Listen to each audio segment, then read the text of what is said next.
there's a really big problem with open world games now is that, it doesn't really feel like a world.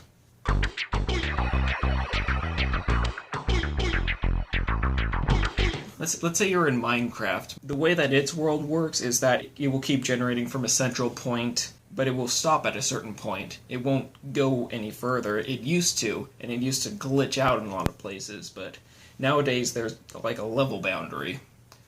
Let's say you wanted to connect the ends of Minecraft and make a seamless open world. Now, how would you be able to do that?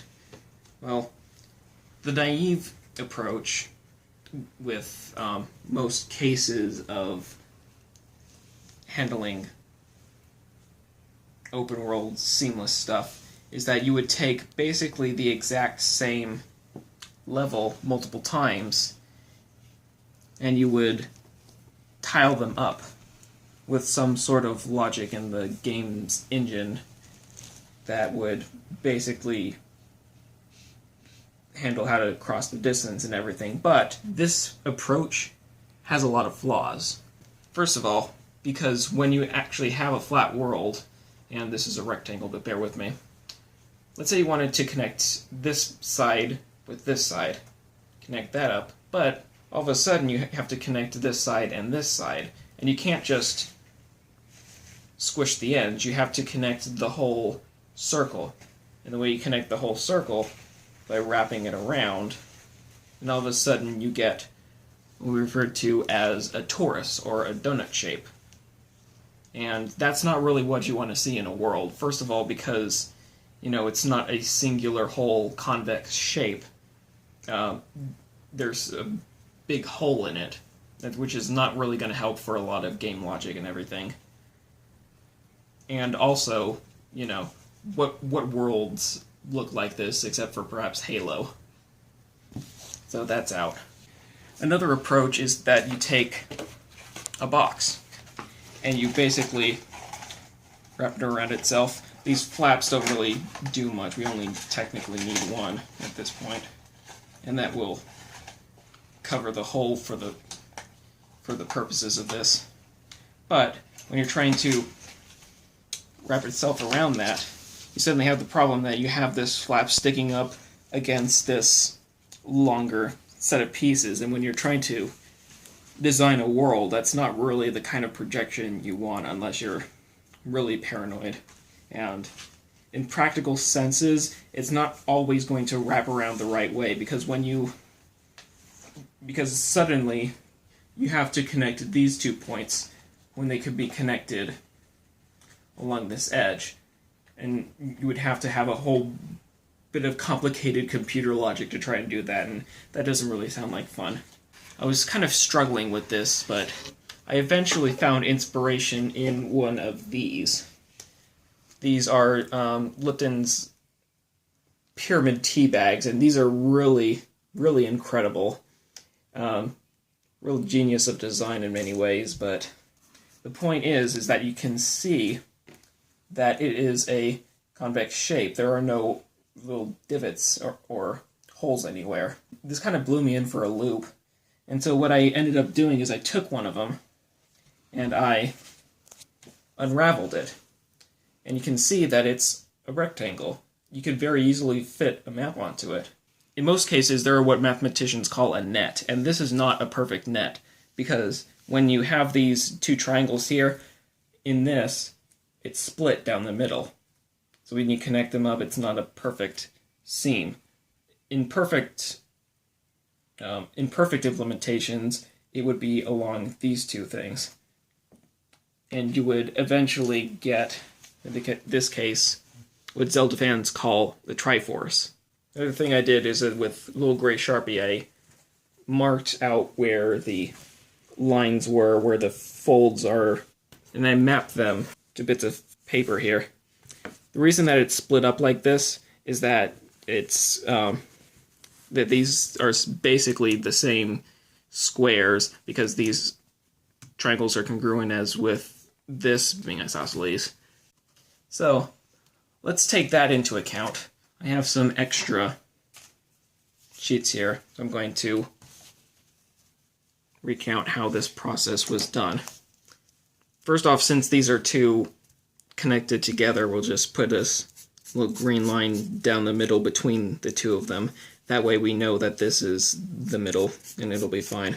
This is where it will end up being, but for the sake of simplicity, we'll rotate these around. Then we will have one edge that comes around. This will be at the bottom. Rotate them again. And then these two edges are where they connect on the other sides. These will be in orange. Now, from there, we have the two sides that don't really connect up with, they connect with each other, but not to each other, if you get what I mean. These two, we will delineate with purple on one side and yellow on the other. But to be sure that these are going to work right, we're going to add a couple of little extra details. These are where the marks of the folds are. And then what we're going to do is we're going to mark where these connect and in which directions, just so we know that these are unique. So if this connects to here, and then this will connect back out. Same with this. And then with these ones are going to be unique to each other, so we're going to delineate them kind of in a mirror arrangement. Now if we play our cards right, it will end up being exactly the same as with this in the way that it's folded up. And you get what we call a tetrahedron. This is all fine and good, but when we're actually going into the game logic, these will have to be unwrapped. That way we can be able to have the environments on a flat plane and not have to deal with the problem of the curves, but at least it will come together in a meaningful way. So, I had pre-prepared this. Each of these represents a single piece. Now, normally we would be able to tile these up like this, but it would not be consistent. So what we do, we flip them upside down. And then we keep doing the same here. Now this is where it gets trickier, because suddenly, if you flip these up, these are going to be in opposite directions. So what do? You simply slide these over one. So now you get true tiling, and then suddenly it works.